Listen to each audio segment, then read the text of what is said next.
Welcome. My name is Norea Haft. I am the Marketing Associate at Collins Group, a division of Campbell and Company. Thank you for taking the time to review this recorded version of our April 2015 webinar, 10 Tips to Ready for a Special Campaign. Please feel free to email us with your questions, comments, and feedback about this webinar, as well as suggestions for future webinar topics. Enjoy. Thank you so much for joining our webinar today. We are very excited about the topic, and I'm sitting here with Barb Maduell, CFRE, Senior Consultant at Collins Group, and then we also have Amy Brown, Senior Consultant based out of Portland, and I will hand it over to them.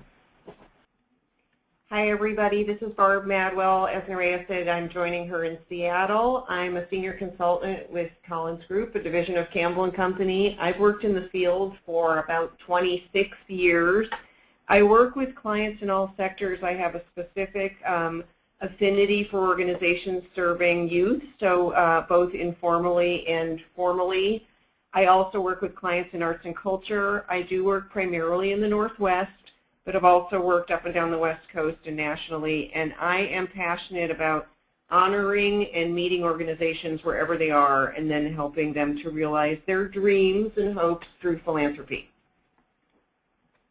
And I'm Amy Brown. I'm also a CFRE and senior consultant with Collins Group, and I'm an experience working in and with nonprofits in the Pacific Northwest. And although most of my work is in Oregon and Southwest Washington, I'm also working on some projects in Idaho, which I love.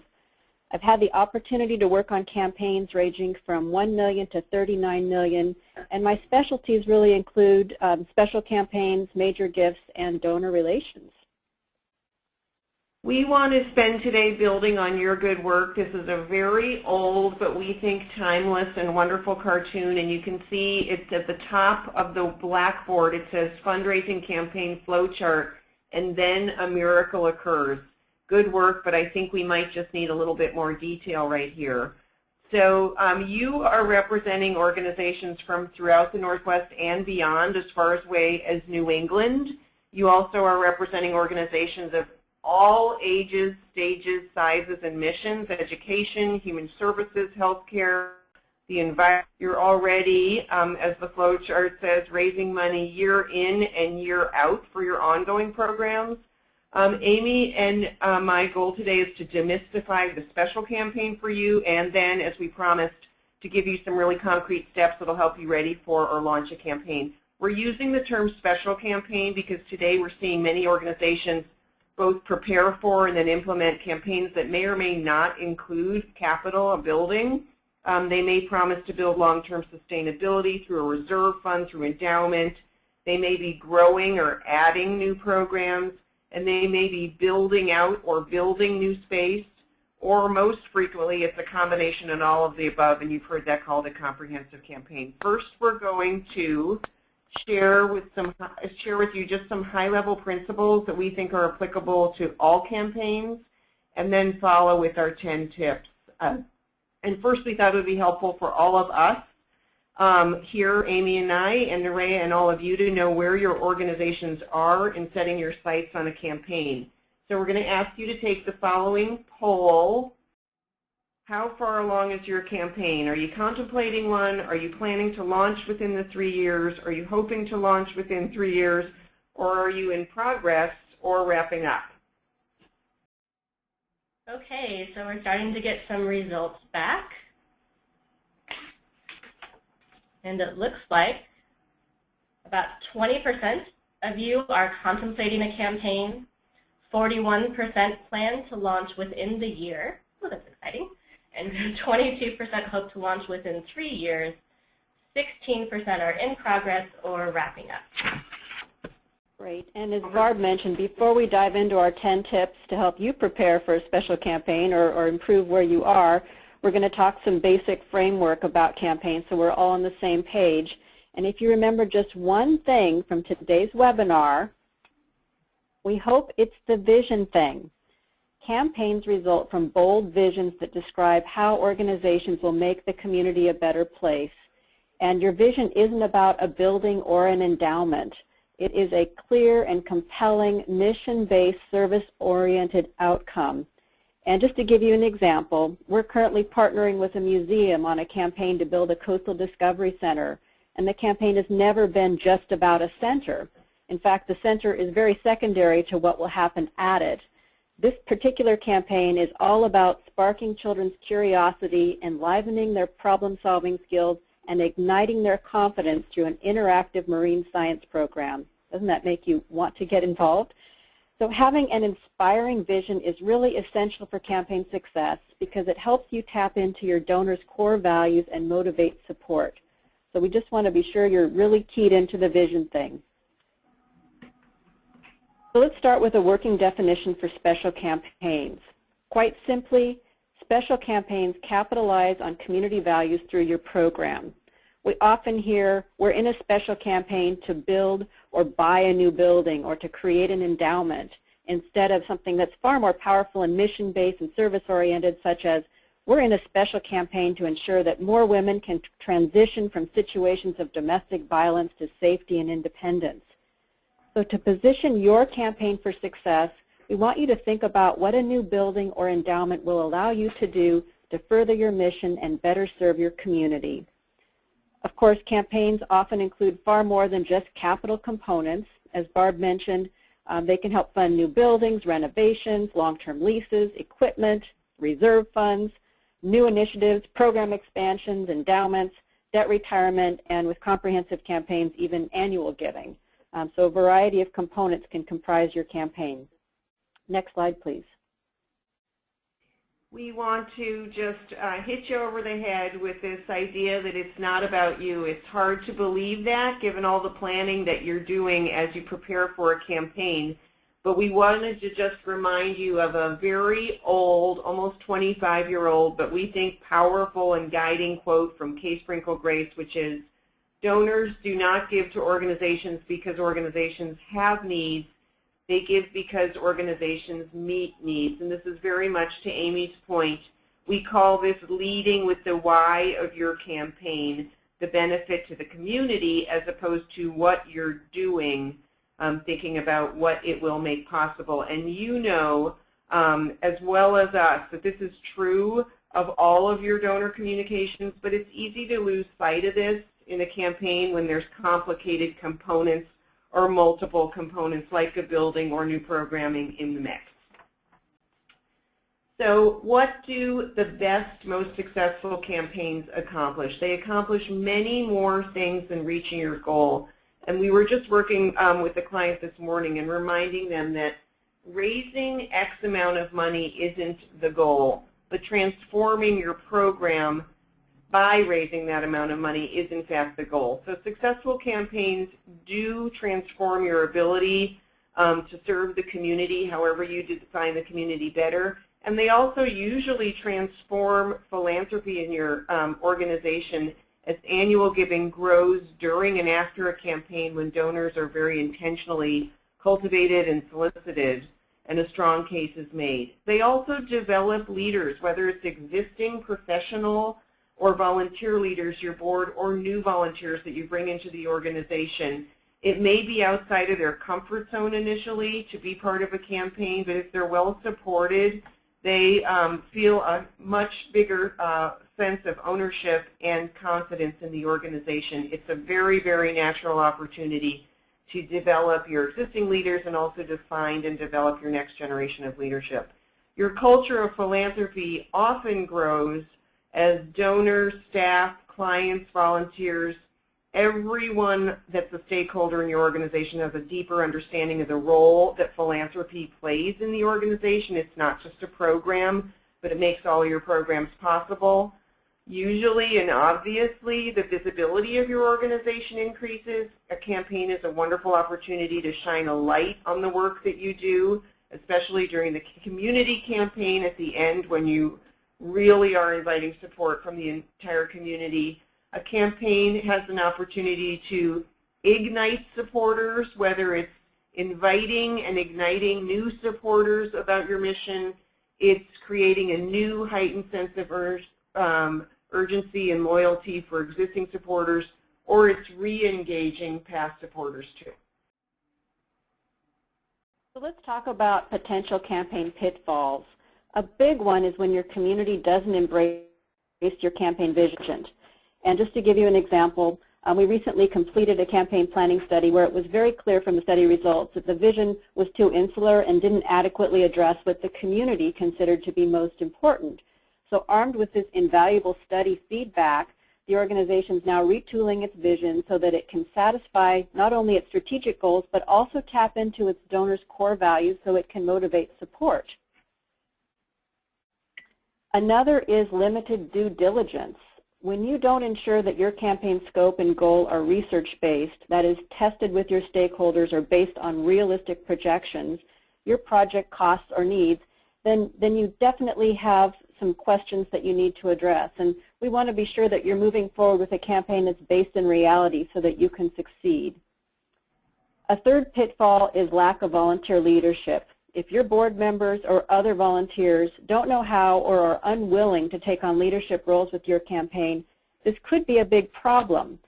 Is this because they don't buy into the campaign as a necessary next step in advancing your mission?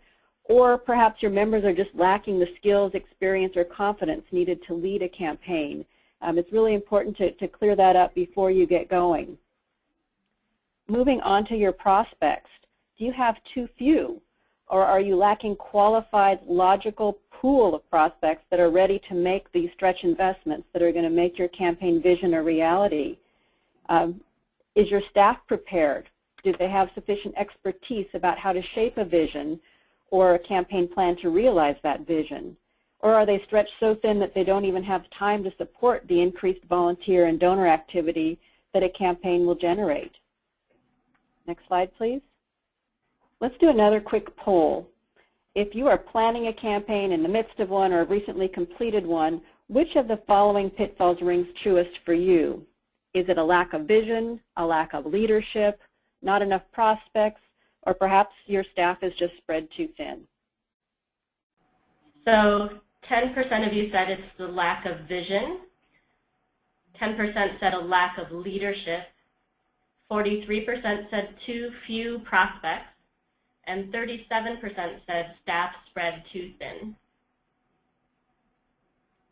Thank you. So we are going to address all of those in our slide deck today. So we're happy that you took the poll. Thank you. We want to share with you, before we get into the 10 tips, why and how campaigns succeed. And we wanted to show you via a visual framework that we have for successful campaigns. We could do an entire webinar on this, so just to share at the highest level, successful campaigns very much take into account the context in which your organization lives. What are those internal or external factors that will guide campaign strategy, whether it's the economic climate, whether it's campaigns that have significant donor overlap in your community, or whether it's internal contextual issues like a brand new leader or a leader who's planning to retire, or aspects of your fundraising program that may not, it may indicate that you may not be ready to launch a campaign. At the top is campaign strategy, and that's obviously what is your feasible campaign goal, under what timeline would the campaign unfold, and what's the best overall structure for the campaign. And in the middle is why campaigns are successful. We call these the elements of a successful campaign. The first is the case for support, which is your story that you're telling. It first and foremost overall positions your overall reputation, why a donor should support your organization, period. And then it states the why of your case in a way that's clear, compelling, and as we've said now several times today, responsive to your community needs. And then leadership, we think that makes or breaks a campaign, both professional and volunteer leadership. It's important that a campaign be embraced by every single person in your organization, but it is ultimately your board's campaign. And together with your staff, they'll be the face of the campaign. They'll set a standard of the campaign by their own gifts, and they'll champion your vision in the community. Staffing and systems, and we know a number of you are stretched thin with campaigns. There's a lot of increased donor activity that requires much more staff to be talking with donors. It also requires more elaborate systems to track all of that activity and to track also an increased number of gifts. And then finally, donor engagement is the way that you very intentionally and thoughtfully engage donors at every level, from your top campaign prospects to inviting support from everyone, and to identifying strategies, whether they're matching challenges, face-to-face solicitations that will motivate stretch gifts from donors at the top level and then throughout. So tip number 1 of our 10 tips is to invest in planning. Planning takes time, it takes a lot of resources, and it takes expertise. So much of it, at least some of it, and sometimes much of it will be beyond the expertise within your organization's 4 walls today.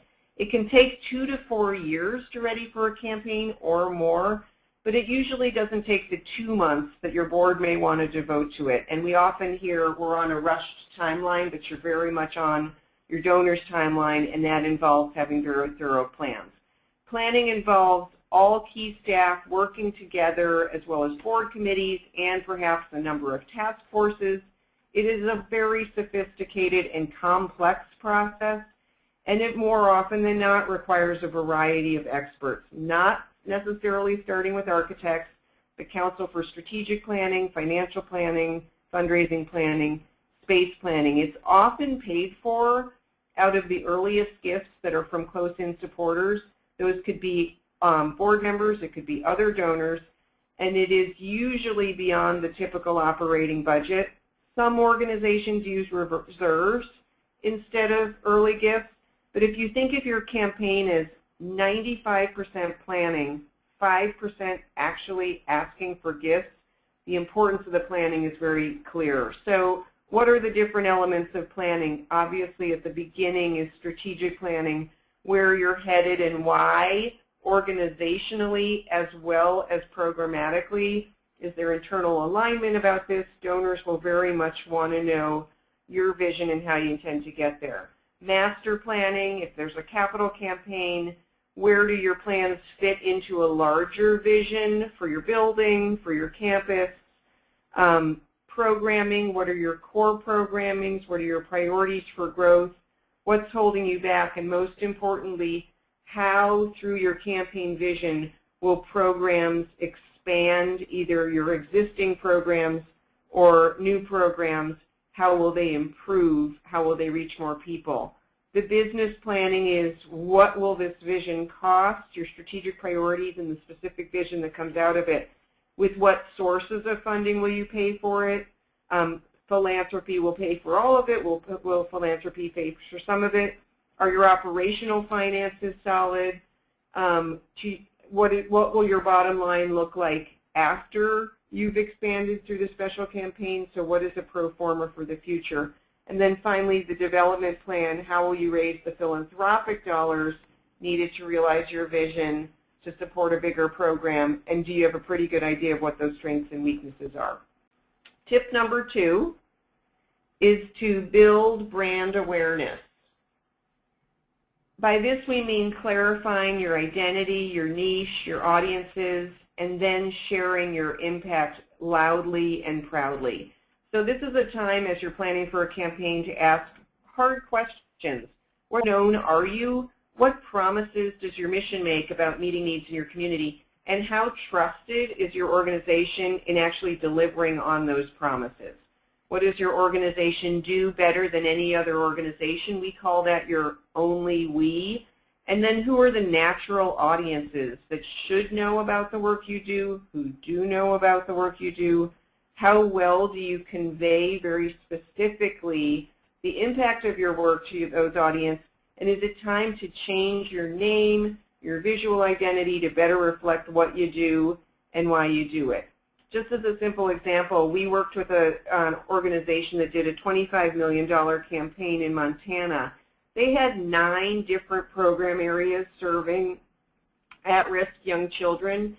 They were originally a residential treatment facility, and that facility served 24 kids and still does serve about 30 kids. But they were 30 of almost 1,000 served around the state. through community-based programs, and all of those community-based programs were never associated with the residential program. So it was an opportunity to build awareness about and to integrate all of their programming. Over to Amy. Great. Our third tip is to develop your campaign promise, Again, starting with your campaign vision, how will the community or world look different because of your campaign? You want to first define why you need to conduct this campaign. And just to give you an example, for an animal shelter that we're working with, it's to triple the number of adoptions that they have and create a vibrant hub where people can find connection and community.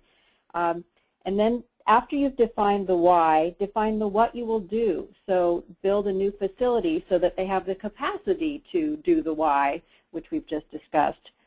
And then think about what will happen if you don't move forward. And if that answer isn't clear or compelling, then maybe this isn't the right time to do a campaign. Bottom line, you always want to consider your case for giving from your donor's point of view.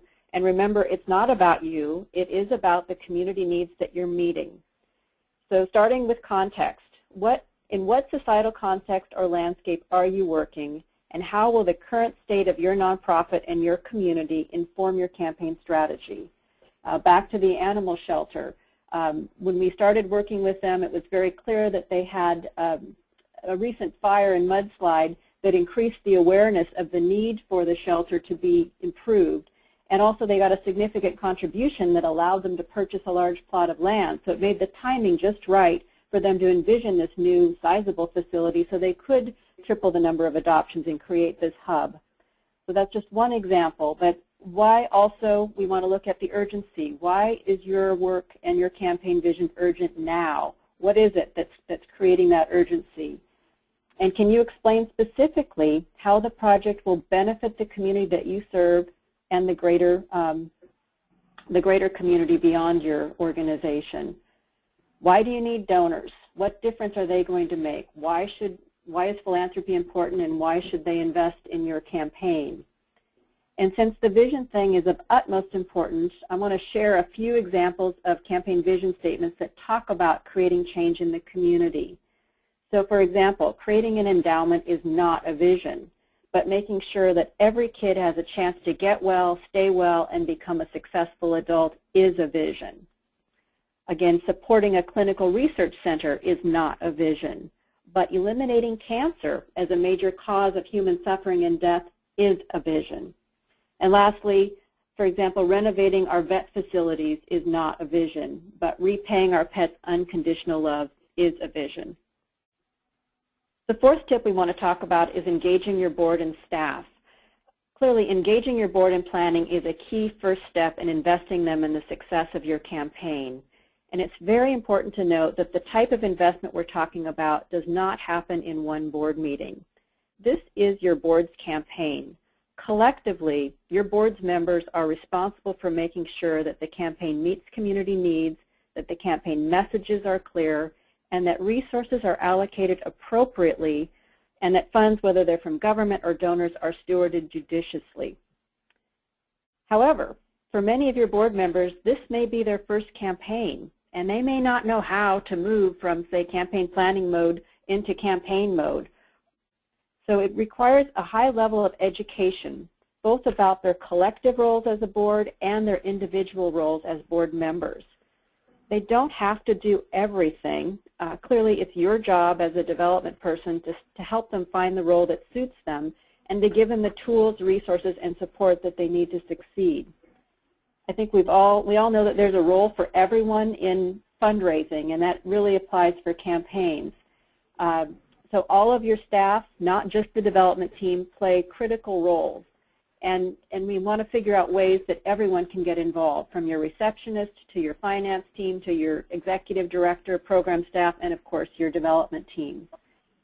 So campaigns really provide a great opportunity to build or further develop your culture of philanthropy, where everyone understands the difference that philanthropy makes, can speak to your campaign promise, treat donors as partners in the process, and ideally be successful with your whole campaign.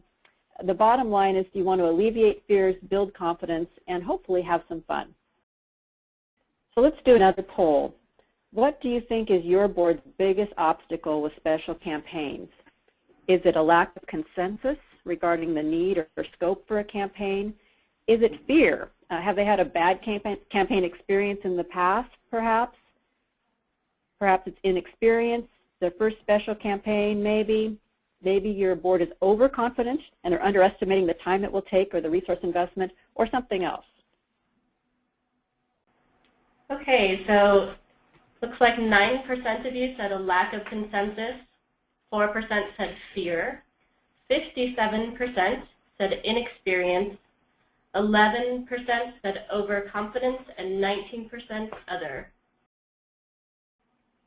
Tip number 5 is find your champions. You do not need a full campaign steering committee and to build out an elaborate leadership structure from the get-go. At some point, yes, you will need a steering committee and you will need a structure beyond that. But at the beginning, you really need a few Pied Pipers who will commit to bringing your vision to life, and they'll get others excited to join them in the planning and the early campaign work. The characteristics of these people, who we call really Pied Pipers, is they're people that are trusted by others, people who want to that others want to be with.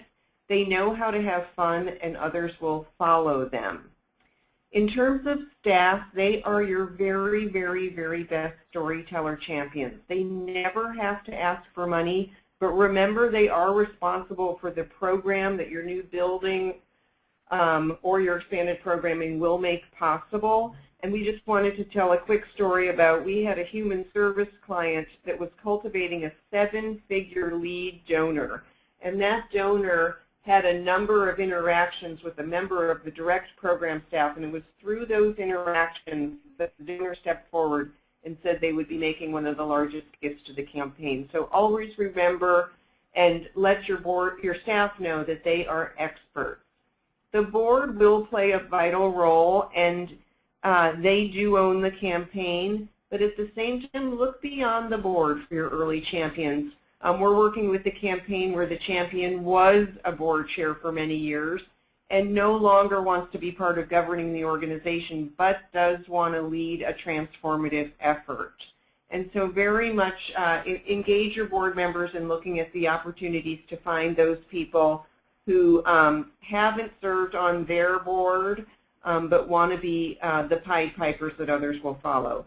When you think about your champions, answer the question, who are the 2 to 3 people who will be with you till the end of your campaign effort, which could be 2, 3, 4 years from now? And another way of thinking about it is, who are the people that are going to think about the campaign in the shower in the morning, and it's going to be their last thought when they go to bed? Tip number 6 is to prepare your CEO or your executive director, or if the professional leader of your organization has another name, to prepare that person.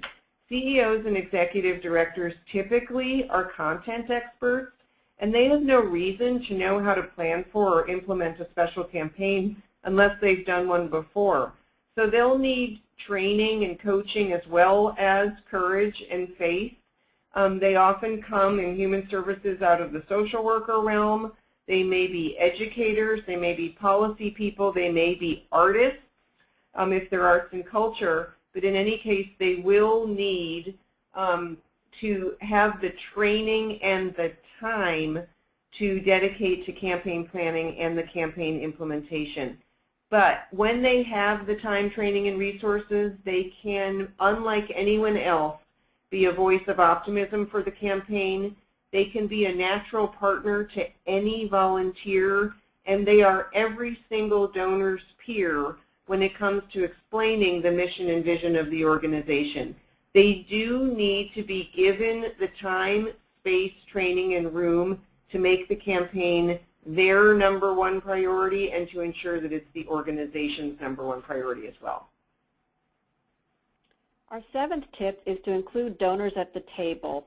And the first one, engaging donors in planning. Remember the old adage, ask for money and you'll get advice, ask for advice and you'll get money? Well, it really holds true with special campaigns. We see organizations who spend months or years planning internally without ever inviting to the table donors who can make the campaign succeed. So just imagine how much more invested you are when you've had a stake in something from the beginning. That holds true for your donors as well. So invite feedback along the way.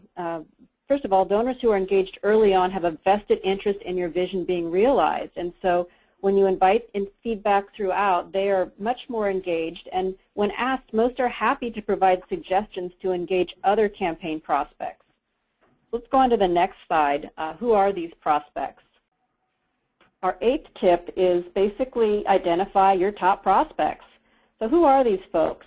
And while you may be able to identify your first 100 donors, chances are you're not able to identify all of the major donors you'll need to reach your goal, and certainly not the many new supporters who will be excited about your community campaign when you get to that portion of it.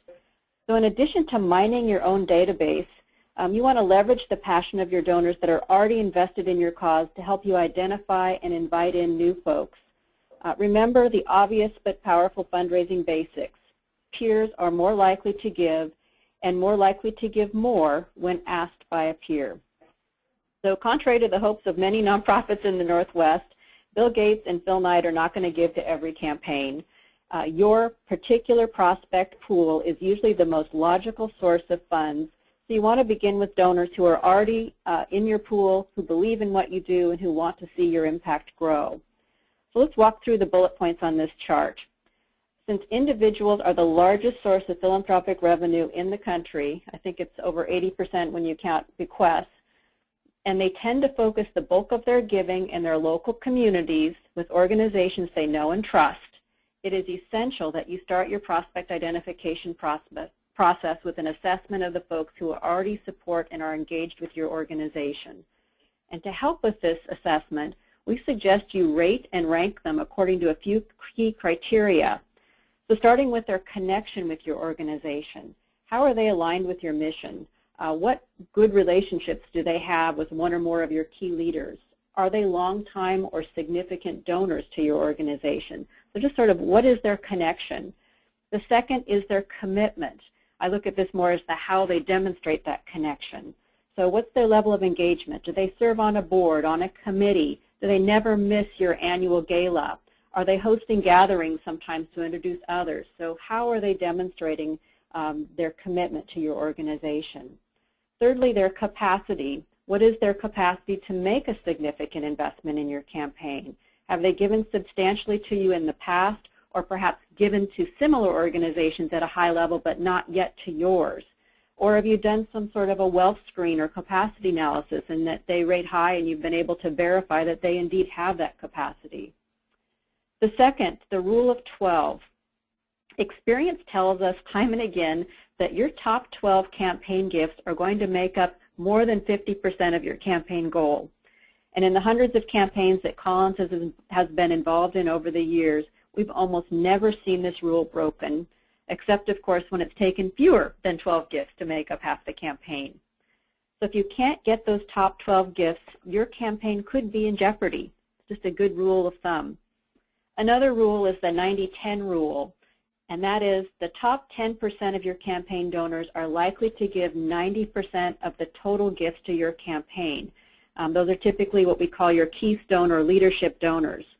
This used to be an 80-20 rule, but we've seen much in recent years more mega donors stepping up with significant keystone gifts. Another is the top-down, inside-out rule. Your initial campaign focus should be on your top prospects, those 20 or 25 potential keystone and leadership donors who are going to make up your top 12. The inside-out part is about getting your organization's leadership, your current and emeritus board members, your campaign steering committee members, for example, to demonstrate their commitment with significant upfront stretch gifts. This demonstration by leadership shows skin in the game that is really necessary for attracting significant investments from others. It is critical that your leadership show that skin in the game. Last but not least, I want to talk about the role of research.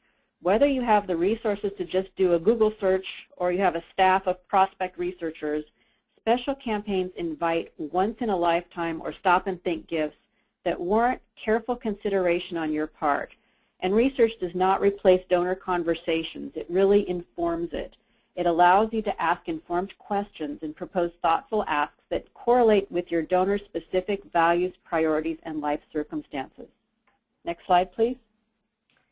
Rule number 9, invest in a study. You may have heard them called feasibility studies. We call them campaign planning studies because they help you discover much more than what you can expect to raise in your special campaign. An effective study essentially invites your community to weigh in on your organization's overall readiness to be successful. And a good study should result in the following things: credibility with other donors and funders. You may know that some foundation and other institutional funders actually require you to have done a study and to have vetted the amount of community support that you have for fulfilling your vision before they'll consider giving to your campaign.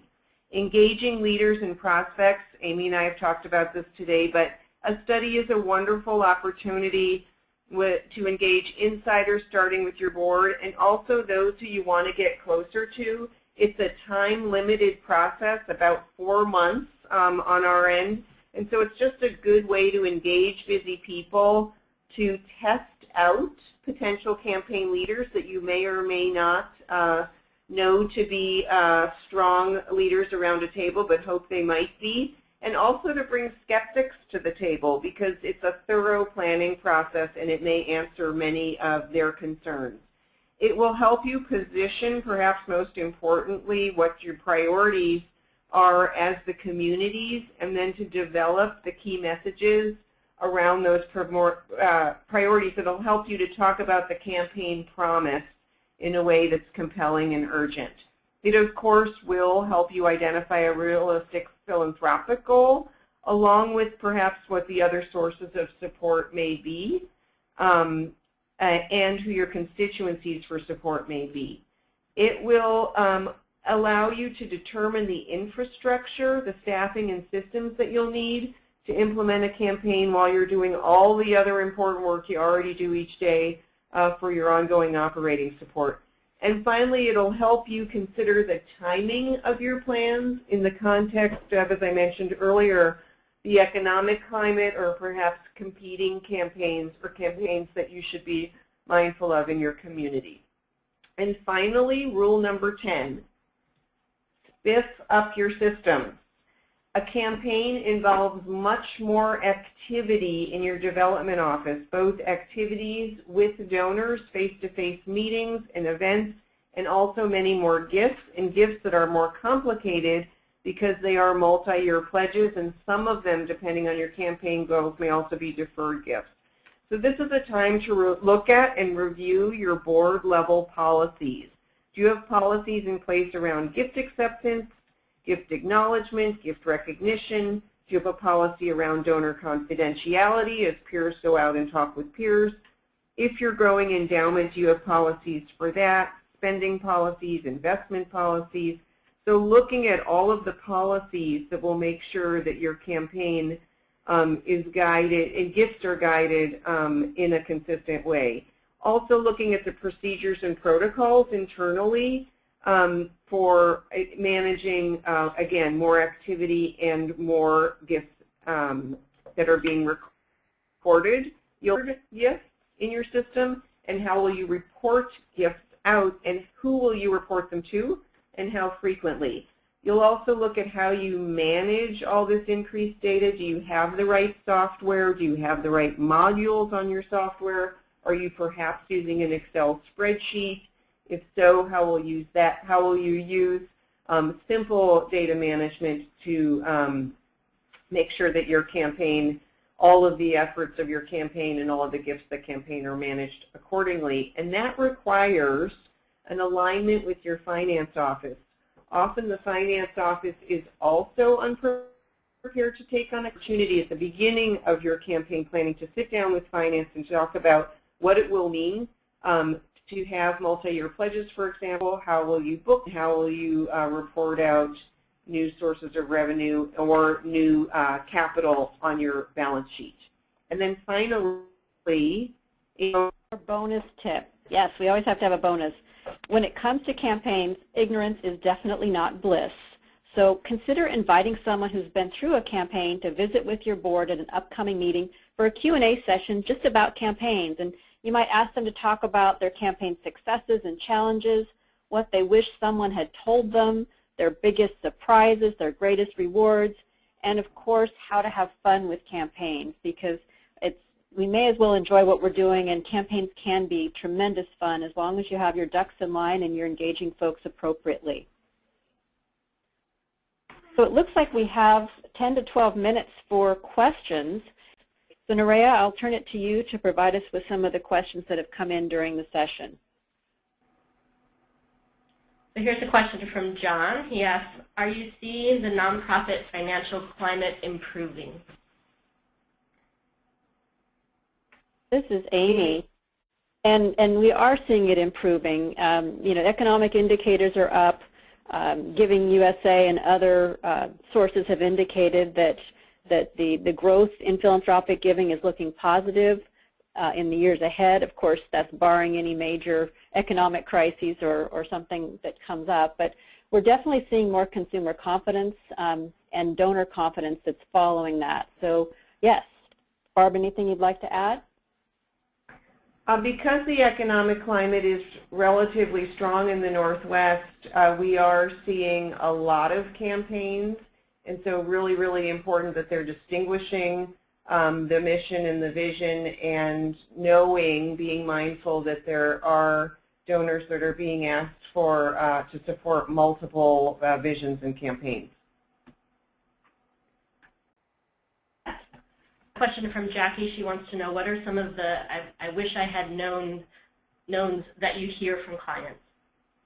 I think one of the biggest I wish I had known is the amount of time it takes to plan and then also ready your donors. We always say that when organizations do have urgent needs, they tend to think about the urgency as the key driver for the campaign, when in fact the donor's readiness to support the campaign is the key driver. So I think those that have rushed into it wish they had known that it will take time to engage their donors, to get them to buy in, and to get them to be ready to make, as Amy said, really stop and think, sometimes first in a lifetime and hopefully once in a lifetime gift.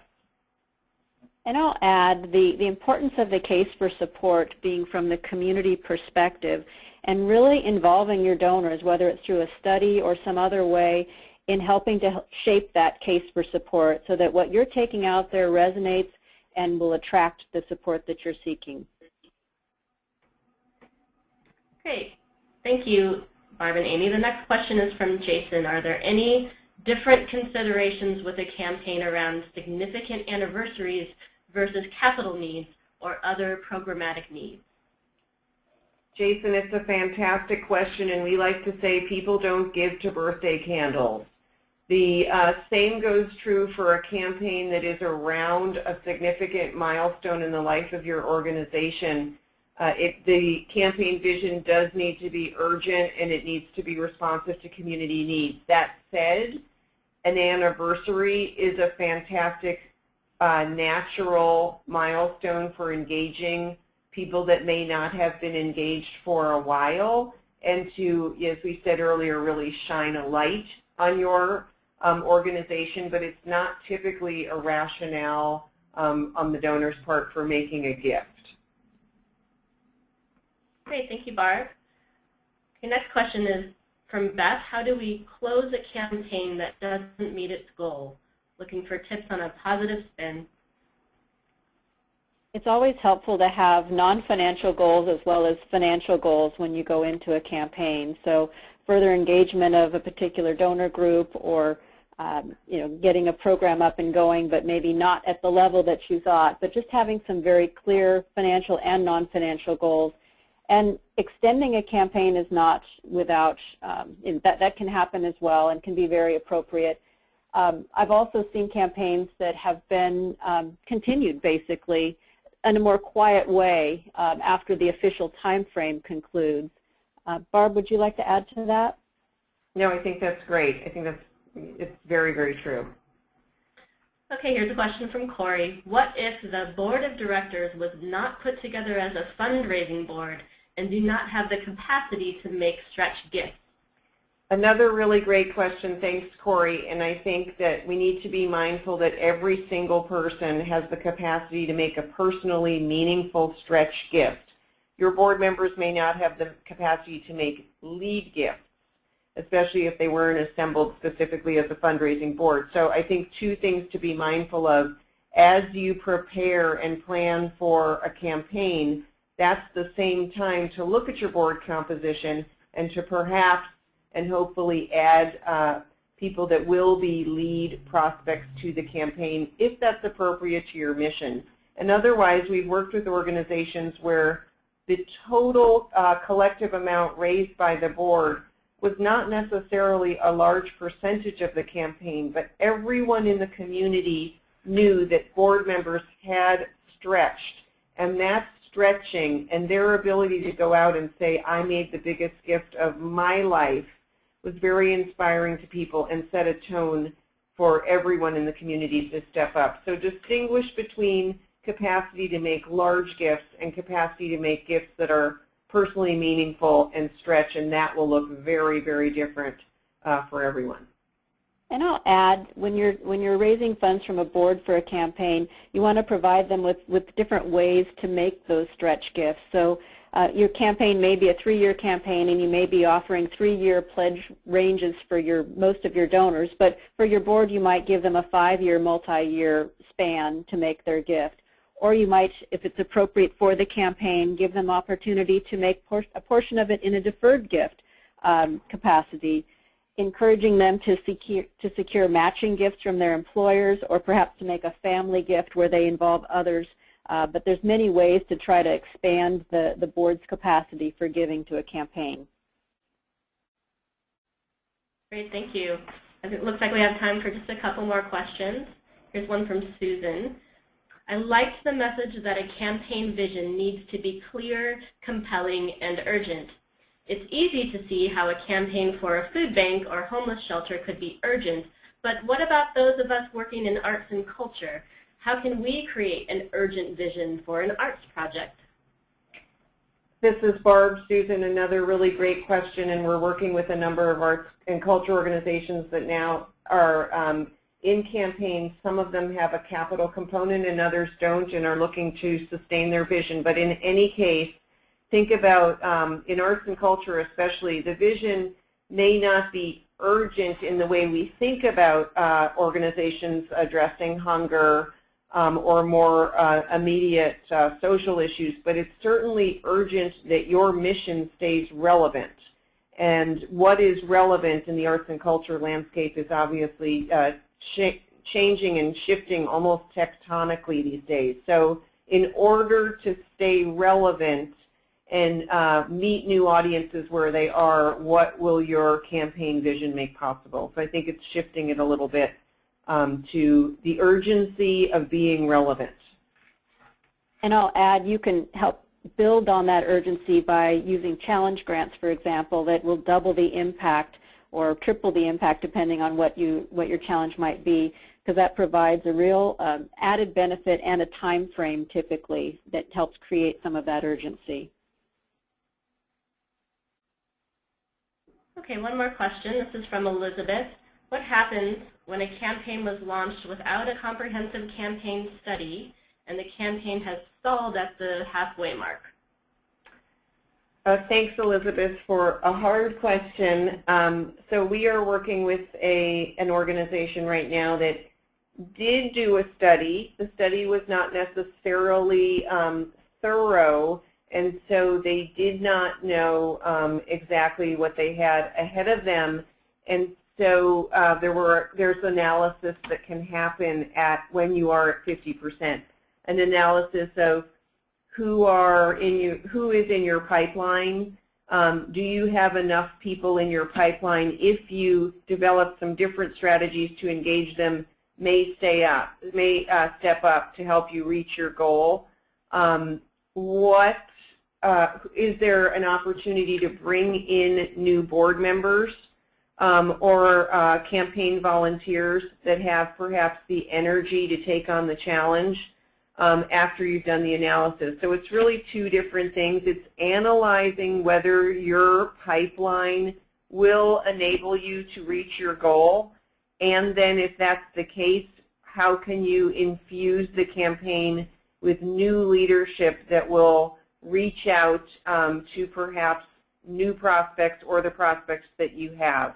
And then, as Amy mentioned before, if you've done the analysis and you know that you can be successful with new strategies, then you'll move in that direction. If you've done the analysis and perhaps the goal isn't attainable, that's the time to revisit your non-financial goals and to look at what the campaign did make possible and to call it done and then move on to fundraising for your vision beyond the box and context of the campaign.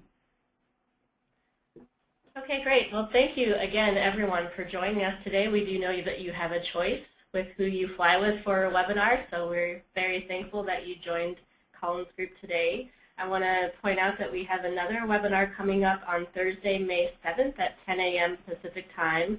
That is of particular interest to those of you from the arts and culture sector. It's called Your Name Here, the complex practice of naming within the arts and culture sector. So if your organization is interested in naming opportunities as a benefit for donors, this could be of great interest to you. It will be with Aggie Sweeney, President and CEO of Collins Group, as well as Melissa Berliner from Campbell and Company, and Allison Rabbit from the Seattle Opera, and Greg Walters from Ravinia Festival. So it should be a really interesting discussion about a practice that is, as Barb said, tectonically changing at this moment in time. Again, thank you to Barb, thank you to Amy. I'm so excited to have your expertise and to share that with the audience here. We have our emails up because we do hope there were a number of questions that didn't get answered. If you'd like them to be answered, we do hope you'll feel very free to reach out to either or both of us. And again, the recording and the slides will be available for download later today on our website, and you all will receive a follow-up email on how to do that. Thank you again. Thanks for joining us.